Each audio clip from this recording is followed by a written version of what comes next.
Yeah, yeah, yeah, Urko.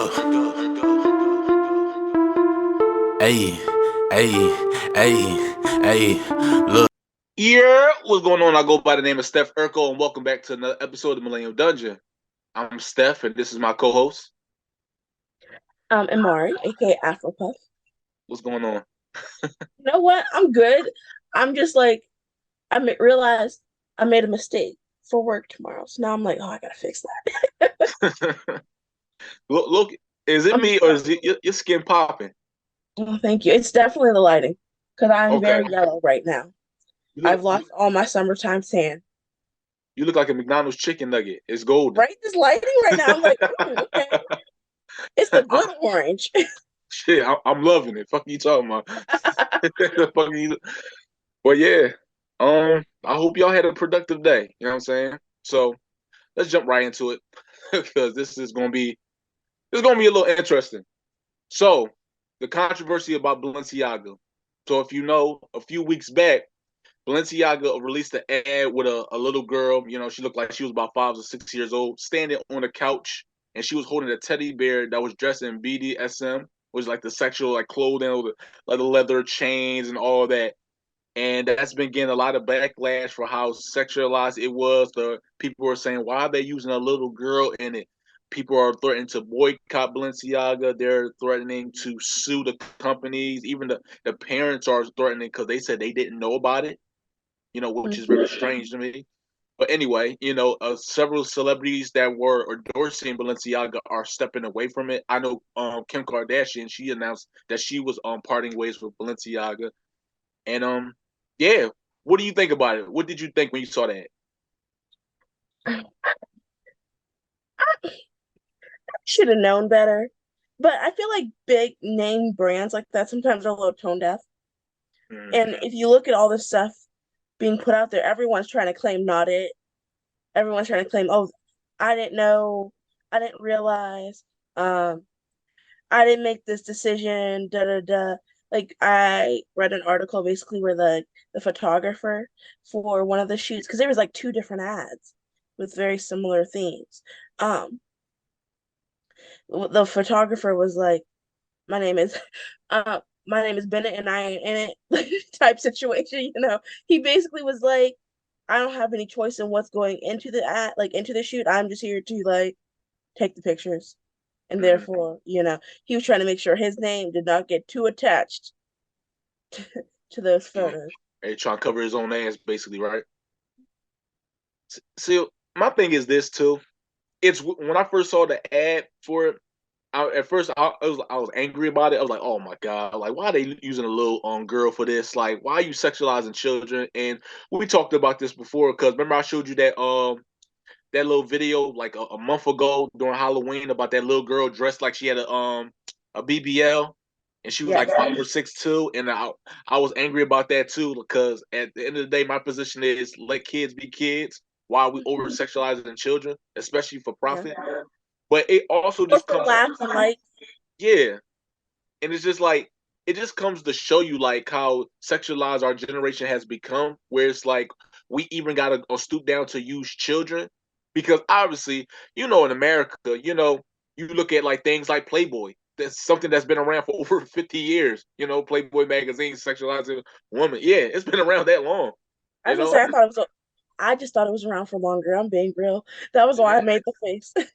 maybe.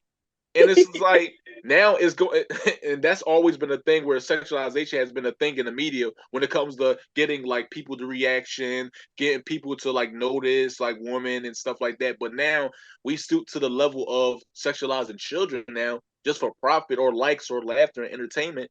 And it's just like, are we doing this now because this is the time where we've normalized it, or like, or do you think like this is just something that was just an honest mistake?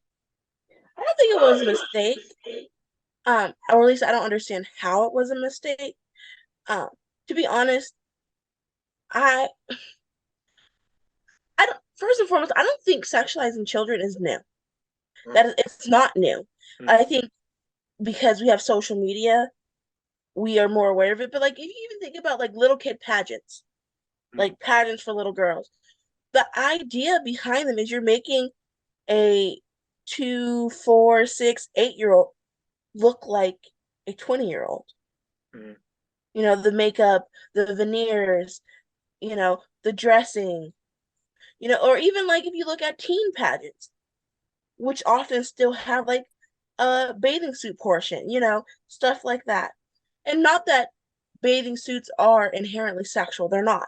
It's just a bathing suit, you know. But it's not uncommon for our culture to try and make young girls older than what they are and Yeah. to rationalize it for profit, to rationalize it for aesthetics, to rationalize it just because.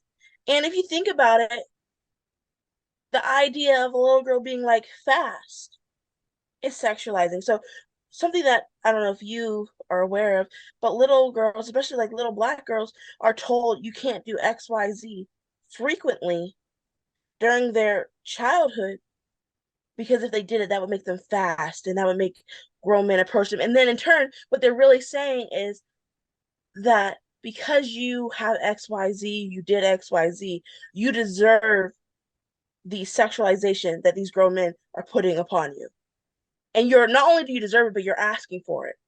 So, like for example, like they'll tell little girls, "Oh, you can't paint your nails red," or little black girls in like in the early 2000s and the 90s and probably even before that, but definitely like when I was a kid, like little black girls couldn't wear their hair straight Mm-hmm. because if you wore your hair down and straight, you were trying to be too grown. Um, and those are all forms of sexualization. Um, and so it's not shocking to me because like it's been here. It's been here. We just are becoming more aware of it and having more conversations about it. We weren't questioning it before.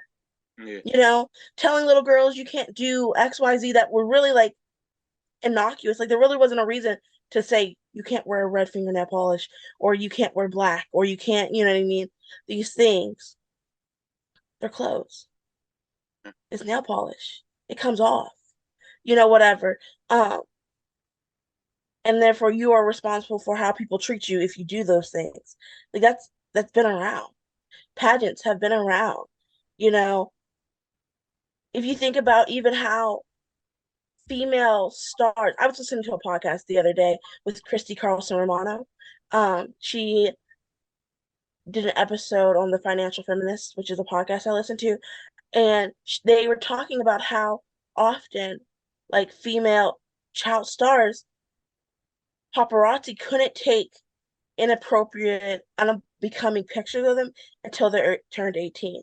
Um, and so it would be like a countdown almost for these young child stars to turn 18 so paparazzi could get pictures up their skirt or get pictures of them coming out of bars and clubs and make it seem like they were, you know, toe up, stuff like that. Yeah. And yes, they're 18, but it's still a sexualization of some. If my thing is, if you're waiting for someone to turn 18 in order to mistreat them, in order to approach them, in order to sexualize them, then you are sexualizing them before they're 18, and you're just waiting for it to become legal. Yeah, it also makes me think too. It's like because when I hear about things when you see like kids face backlash for acting well quote unquote fast, or like you see little TikToks or like little girls twerking or doing like the dance challenges and stuff. It also got to raise the question of where a lot of these parents are, because I feel like a lot of parents they try to act naive or innocent like they didn't know, but at the same time it's just like who gave the child their phone, or better question, who was recording at the same time? So it's like, do you think it also has to be some kind of level of accountability when it comes to even kids like going signing up for these kind of ads, like the Balenciaga thing? Like, should the parents be held accountable for like knowing and going into those meetings, be like, "Yo, you're not doing this with my daughter. I'm just gonna set these ground rules right here." Because I feel like a lot of parents just don't take charge and like being able to like still at the end of the day, I'm still the parent. It's like you're not going to sexualize my child for profit, no matter how much money you're paying. Somebody had to Right. be at the meeting.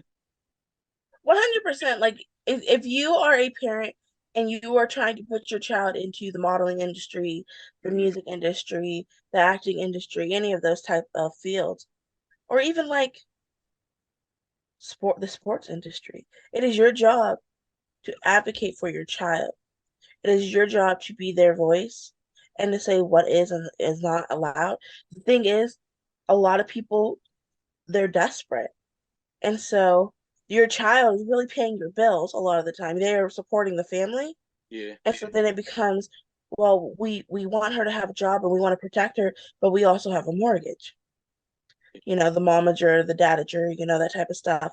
Um, so 100% it's their job to advocate for their children. Also, though, they don't necessarily make it easy either, like the industries. Um, Beyond the fact that like you might get blackballed or you might be seen as difficult to work with, whatever. But really what I'm saying is they don't necessarily make it easy for parents to be present the whole entire time. I don't know how, like were the parents not on the set for the Balenciaga Mm. ad? Like what was that about? You know what I mean? How did they not notice? But sometimes they're like, okay, the parents are on the set, but they don't want them near the actual event. You know what I mean? Yeah, that's a So red flag right there. If I was a parent. 100%. But if that's an industry standard, oh, your kid is going to react differently if you're standing there watching them versus, you know, putting them in the professional setting or whatever. Yeah. They might say, okay, you're here, but you're going to be in the dressing room while the shoot is going on or whatever. Yeah. Not that I agree with it, but we don't know why her parent, well, the girl's parents in these ads weren't aware, and it's weird. It's It weird. is. It's strange. But And regardless, Balenciaga should have knew better. And I just like it's not like they didn't see these photos. And I guess like the photos themselves are not inherently sexual in nature, but it is strange for a little girl to be holding a doll dressed in BDSM wear. yeah. How like and when I say it's not sexual in nature, the girls are dressed fully, they're not dressed provocatively, they don't have provocative makeup on. They look like little girls. So it's just weird that the what was the purpose of the bear in the ad, Balenciaga? Like Was no purpose. I feel like they was just trying to be different, and truth be told, I think they kind of personally, I think they knew what they were doing because the ad shock value. I didn't think they knew they were going to get so much legal backlash from it, but they knew the shock value behind it. Like that little girl looked like she 5 with a sexualized bear. Like you knew that was yeah, the first thing we was going to look at. They knew it. So that's fair. Uh, but I do think it's weird. This girl I'm friends with on Facebook that posted about it. It is weird though that people's reaction to it is like, oh, I'm going to burn my Balenciaga clothes and shoes. Like, let's think critically. Like, I get not supporting them anymore, but you already paid for these products, and therefore, you burning your clothes does not change the money they got from you. mm-hmm. There's so many better ways you could boycott them or try to hold them accountable than to burn thousands of dollars worth of clothes. And you bring up a good point too. I'm glad you just said that because you bring me to my next point. And this is an honest talk, even question for not only you but for the people. Let me talk to you real fast, y'all. Let's be honest here. All the people that's been on Facebook and Instagram talking about let's boycott Balenciaga. They're sexualizing children. Think of the children. Da, da, da, da, da. All right, let's be honest. Are y'all really going to boycott Balenciaga and stop paying for their shit? Because I feel like we've been on this roller coaster too many times. We was on this roller coaster with Gucci.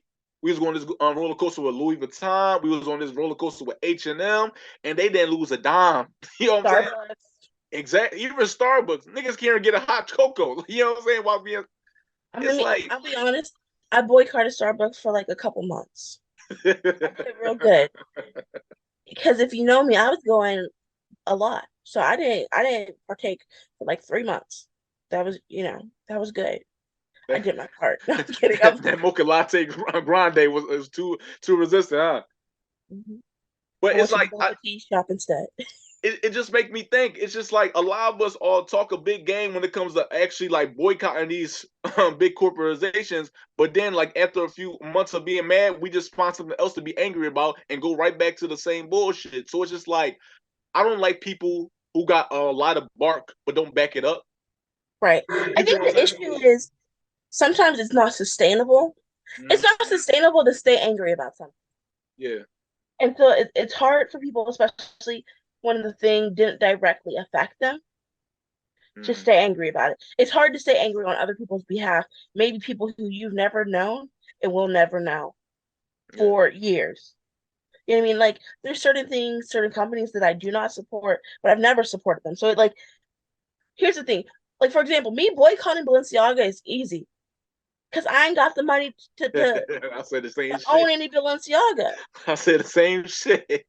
So, like, really, most people, we're not like the regular folks, we are not their target audience.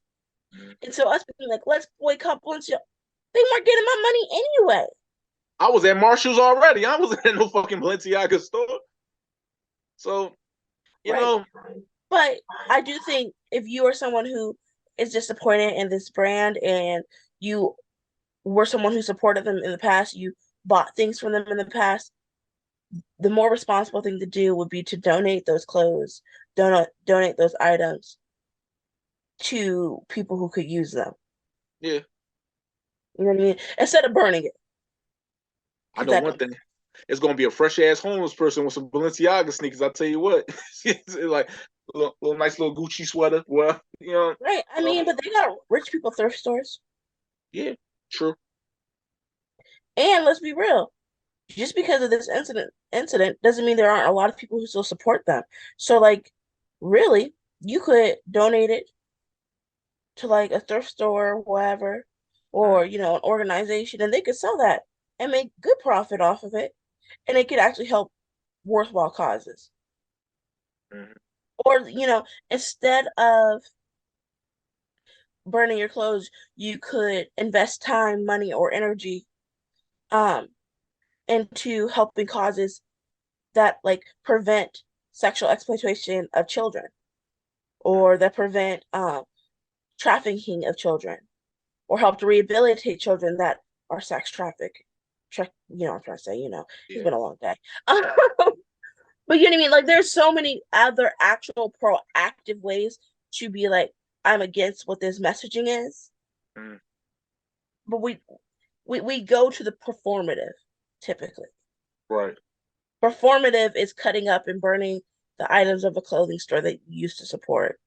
Performative is writing Facebook posts about it, Instagram posts about it. Yeah. Put your money where your mouth is. Thanks. And I guess the point I'm trying to make is like Balenciaga, I'm just saying you got a lot of money. My thing is this. It's just like I know a lot of us talk a big game when it comes to stopping on corrupt corporations from doing this, like saying racist things, sexualizing children. But at the end of the day, as long as you don't stay 10 toes down and stick to your word, nothing's ever going to change. If I go to a corner store right now and I say they was racist and they never support me, but I keep going there every day, you think they're going to change? You think they're going to stop using racial slurs? No, because I'm still putting money in their pockets. So if we want things to really change, then we got put our money where our mouth is, like you said. And it's like there's no need to be performative, like you said, on Facebook and social media, trying to write long ass posts or this is corrupt, this is racist, da da da. If you're not going to stand by what you say, so I don't want to. And I'll tell you one thing. I bet you they about to go on sale next week during the holidays coming up. So something about to be 50% off. And watch somebody gonna be calling their friend like, take me to the mall so I can get this new sweater, or take me to the mall so I can get these new Balenciaga shoes. I don't think Balenciaga has sales. I'm gonna be real. But I get what you're saying. I'm just messing with you. Oh, it's real though. It's just like I can't afford that shit. Right. But I get what you're saying. The status symbol of owning Balenciaga is greater than most people than the harm that this type of messaging does to children and our society. It just is. Yeah. So So, that's all I got to say about that. Put your money where your mouth is, people. You got anything else to say? No, just be aware. And don't compromise your morals for money. It's not worth it. Message. With that being said, I go by the name of Steph. And I'm Amari, aka Africa. And this has been another episode of Millennial Dungeon. We'll see y'all next time. Peace.